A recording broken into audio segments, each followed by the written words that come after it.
The history of Central Asia has been determined primarily by the area's climate and geography. The aridity of the region makes agriculture difficult and distance from the sea cut it off from much trade. Thus, few major cities developed in the region. Nomadic horse peoples of the steppe dominated the area for millennia. Relations between the steppe nomads and the settled people in and around Central Asia were marked by conflict. The nomadic lifestyle was well suited to warfare, and the steppe horse riders became some of the most militarily potent people in the world, due to the devastating techniques and ability of the horse archers. Periodically, tribal leaders in changing conditions would organize several tribes into a single military force, which would then often launch campaigns of conquest, especially into more civilized areas. A few of these types of tribal coalitions included the Huns' invasion of Europe, various Turkish migrations into Transoxiana, the Wuhu attacks on China, and most notably the Mongol conquest of much of Eurasia. The dominance of the nomads ended in the 16th century as firearms allowed settled people to gain control of the region. The Russian Empire, the Qing dynasty of China, and other powers expanded into the area and seized the bulk of Central Asia by the end of the 19th century. After the Russian Revolution of 1917, the Soviet Union incorporated most of Central Asia. Only Mongolia and Afghanistan remained nominally independent. Although Mongolia existed as a Soviet satellite state and Soviet troops invaded Afghanistan in the late 20th century, the Soviet areas of Central Asia saw much industrialization and construction of infrastructure, but also the suppression of local cultures and a lasting legacy of ethnic tensions and environmental problems. With the collapse of the Soviet Union in 1991, 5 Central Asian countries gained independence: Kazakhstan, Uzbekistan, Turkmenistan, Kyrgyzstan, and Tajikistan. In all of the new states, former Communist Party officials retained power as local strongmen. Prehistory. Recent genetic studies have concluded that modern humans arrived in the region 40,000 to 50,000 years ago. The archaeological evidence of population in this region is sparse, whereas evidence of human habitation in Africa and Australia prior to that of Central Asia is well known. Some studies have also identified this region as the likeliest source of the populations who later inhabited Europe, Siberia, and North America. According to the Kurgan hypothesis, the northwest of the region is also considered to be the source of the root of the Indo-European languages. As early as 4500 BC, small communities had developed permanent settlements and began to engage in agricultural practices as well as herding. Around this time, some of these communities began the domestication of the horse. Initially, the horses were bred solely for the meat as a source of food. By 4000 BCE, it is believed that they were used for transportation purposes. Wheeled wagons began making an appearance during this time. Once the utility of the horse as a means of transportation became clear, the horses began being bred for strength, and by the 3rd millennium BC they were strong enough to pull chariots. By 2000 BC, war chariots had spoked wheels, thus being made more maneuverable, and dominated the battlefields. The growing use of the horse, combined with the failure, roughly around 2000 BC, of the always precarious irrigation systems that had allowed for extensive agriculture in the region, gave rise and dominance of pastoral nomadism by 1000 BC, a way of life that would dominate the region for the next several millennia. Scattered nomadic groups maintained herds of sheep, goats, horses, and camels, and conducted annual migrations to find new pastures. The people lived in yurts, tents made of hides and wood that could be disassembled assembled and transported. Each group had several yurts, each accommodating about 5 people, while the semi-arid plains were dominated by the nomads. Small city-states and sedentary agrarian societies arose in the more humid areas of Central Asia. The Bactria Margiana archaeological complex of the early 2nd millennium BC was the first sedentary civilization of the region, practicing irrigation farming of wheat and barley and possibly a form of writing. Bactria Margiana probably interacted with the contemporary Bronze Age nomads of the Andronovo culture, the originators of the spoke-wheeled chariot, who lived to the north in western Siberia, Russia, and parts of Kazakhstan, and survived as a culture until the 1st millennium BC. These cultures,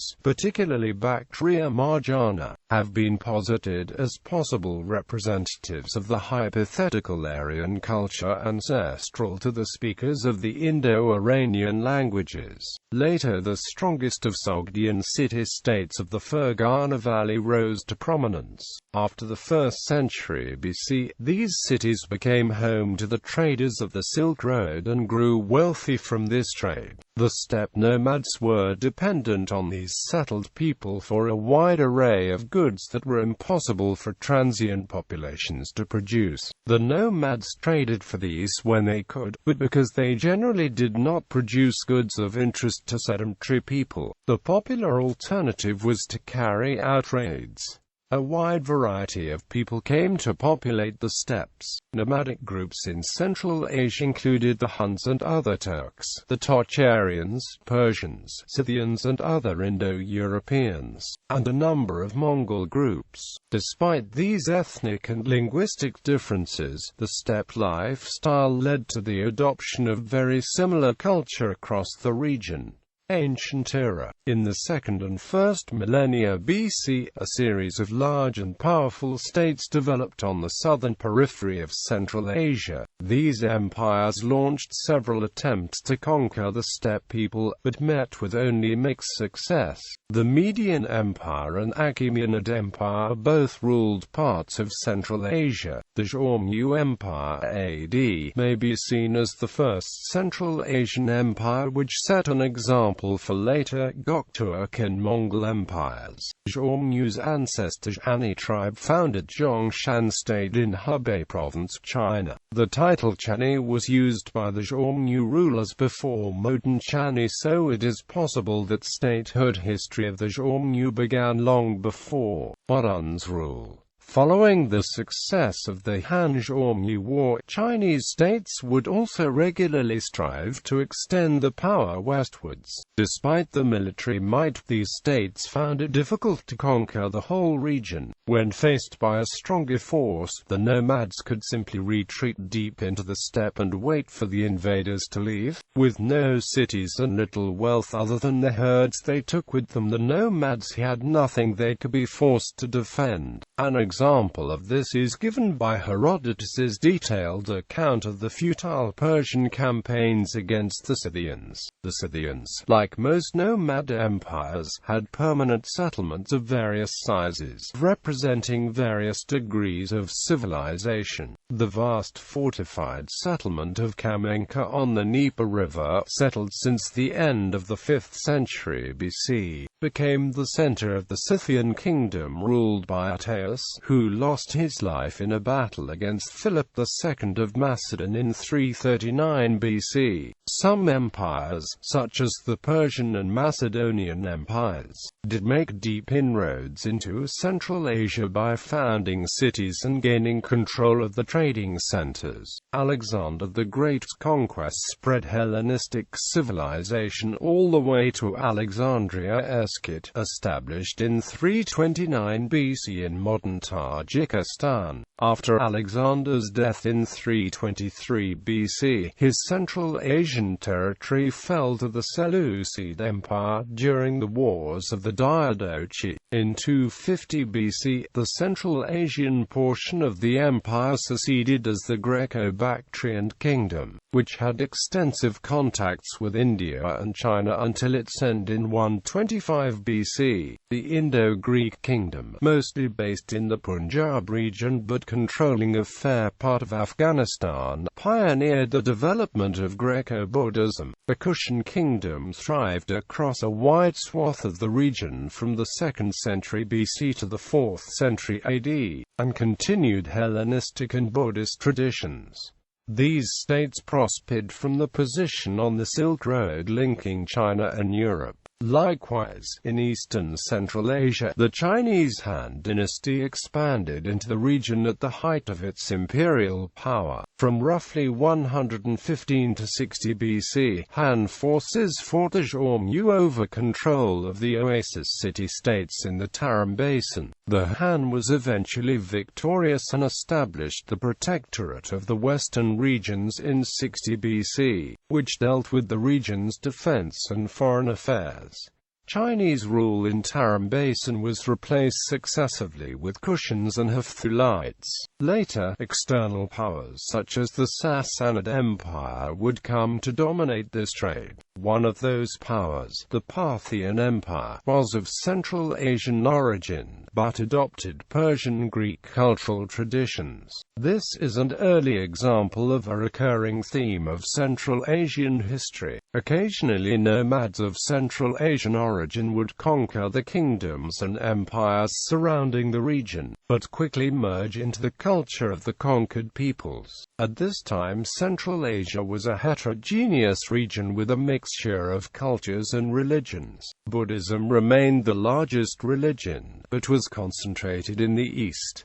Around Persia, Zoroastrianism became important. Nestorian Christianity entered the area, but was never more than a minority faith. More successful was Manichaeism, which became the third largest faith. Many Central Asians practiced more than one faith, and almost all of the local religions were infused with local shamanistic traditions. Turkish expansion began in the 6th century, and following the Göktürk Empire, Turkish tribes quickly spread westward across all of Central Asia. The Turkish-speaking Uyghurs were one of many distinct cultural groups brought together by the trade of the Silk Route at Turfan, which was then ruled by China's Tang dynasty. The Uyghurs, primarily pastoral nomads, observed a number of religions including Manichaeism, Buddhism, and Nestorian Christianity. Many of the artifacts from this period were found in the 19th century in this remote desert region. Medieval Sui and early Tang dynasty. It was during the Sui and Tang dynasties that China expanded into eastern Central Asia. Chinese foreign policy to the north and west now had to deal with Turkish nomads, who were becoming the most dominant ethnic group in Central Asia. To handle and avoid any threats posed by the Turks, the Sui government repaired fortifications and received their trade and tribute missions. They sent royal princesses off to marry Turkish clan leaders,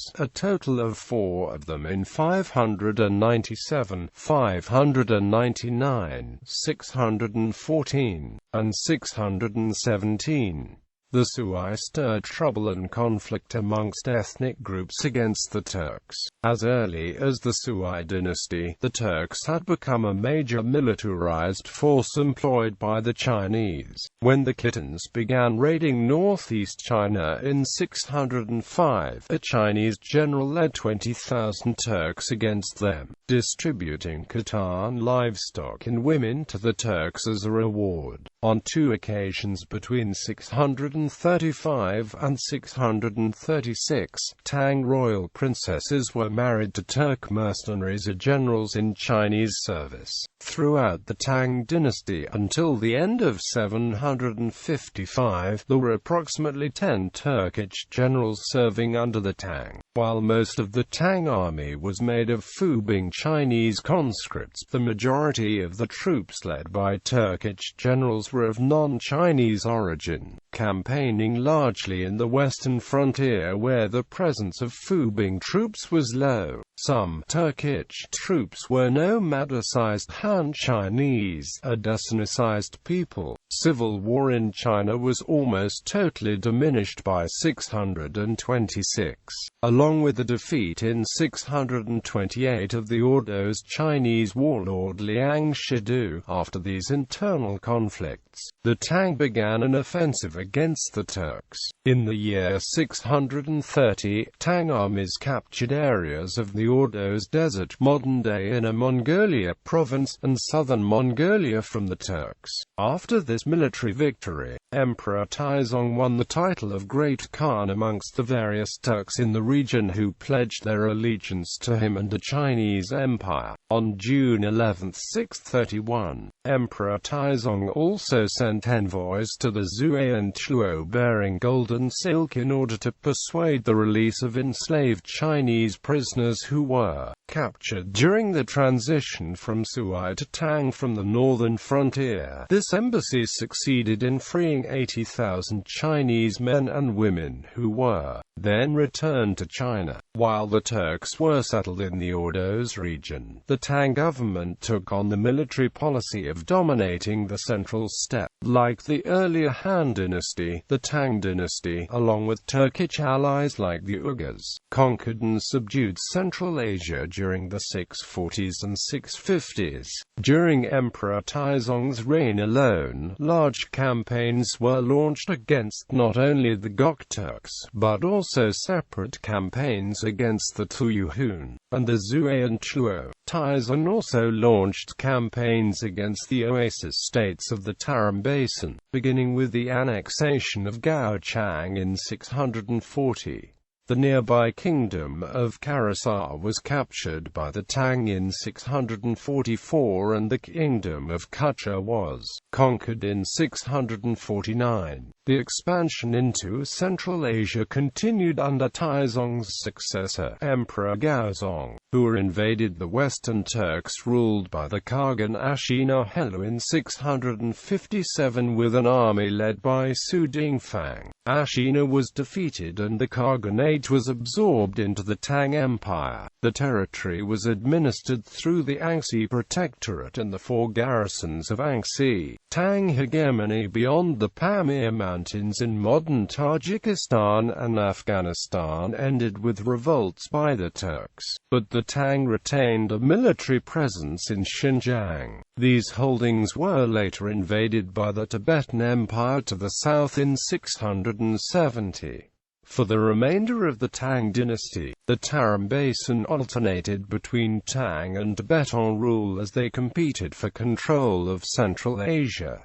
Tang rivalry with the Tibetan Empire. The Tang Empire competed with the Tibetan Empire for control of areas in Inner and Central Asia, which was at times settled with marriage alliances such as the marrying of Princess Wencheng to Songtsan Gampo. A Tibetan tradition mentions that after Songtsan Gampo's death in 649 AD, Chinese troops captured Lhasa. The Tibetan scholar Sepon W.D. Shaker believes that the tradition is in error and that those histories reporting the arrival of Chinese troops are not correct, and claims that the event is mentioned neither in the Chinese annals nor in the manuscripts of Dunhuang. There was a long string of conflicts with Tibet over territories in the Tarim Basin between 670 to 692 and in 763 the Tibetans even captured the capital of China, Chang'an, for 15 days during the Anshi Rebellion. In fact, it was during this rebellion that the Tang withdrew its western garrisons stationed in what is now Gansu and Qinghai, which the Tibetans then occupied along with the territory of what is now Xinjiang. Hostilities between the Tang and Tibet continued until they signed a formal peace treaty in 821.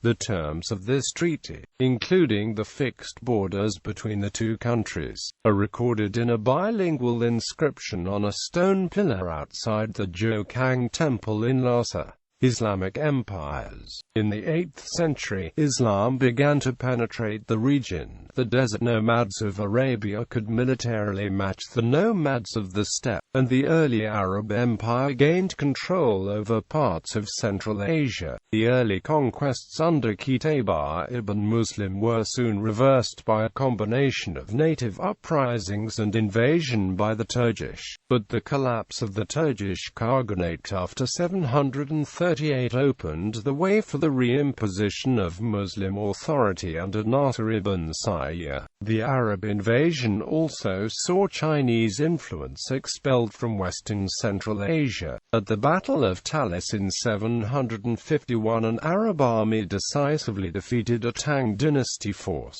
and for the next several centuries Middle Eastern influences would dominate the region. Large-scale Islamization, however, did not begin until the 9th century, running parallel with the fragmentation of a battered political authority and the emergence of local Iranian and Turkish dynasties like the Samanids, steppe empires. Over time, as new technologies were introduced, the nomadic horsemen grew in power. The Scythians developed the saddle, and by the time of the Alans the use of the stirrup had begun. Horses continued to grow larger and sturdier so that chariots were no longer needed, as the horses could carry men with ease. This greatly increased the mobility of the nomads. It also freed the hands, allowing them to use the bow from horseback. Using small but powerful composite bows, the steppe people gradually became the most powerful military force in the world. From a young age, almost the entire male population was trained in riding and archery, both of which were necessary skills for survival on the steppe.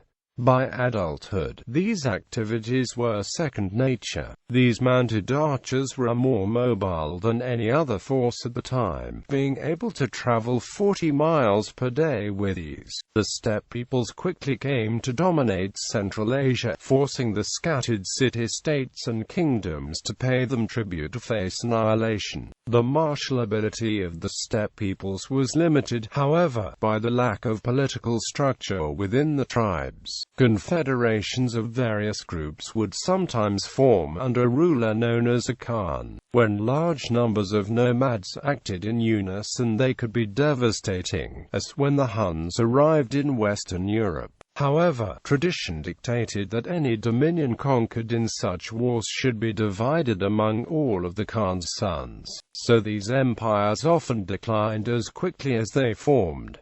Once the foreign powers were expelled, several indigenous empires formed in Central Asia. The Hephthalites were the most powerful of these nomad groups in the 6th and 7th century and controlled much of the region. In the 10th and 11th centuries, the region was divided between several powerful states, including the Samanid dynasty, that of the Seljuk Turks, and the Khwarezmid Empire. The most spectacular power to rise out of Central Asia developed when Genghis Khan united the tribes of Mongolia. Using superior military techniques, the Mongol Empire spread to comprise all of Central Asia and China, as well as large parts of Russia and the Middle East. After Genghis Khan died in 1227, most of Central Asia continued to be dominated by the successor Chagatai Khanate. This state proved to be short-lived, as in 1369 Timur, a Turkish leader in the Mongol military tradition, conquered most of the region. Even harder than keeping a steppe empire together was governing conquered lands outside the region. While the steppe peoples of Central Asia found conquest of these areas easy, they found governing almost impossible. The diffuse political structure of the steppe confederacies was maladapted to the complex states of the settled peoples.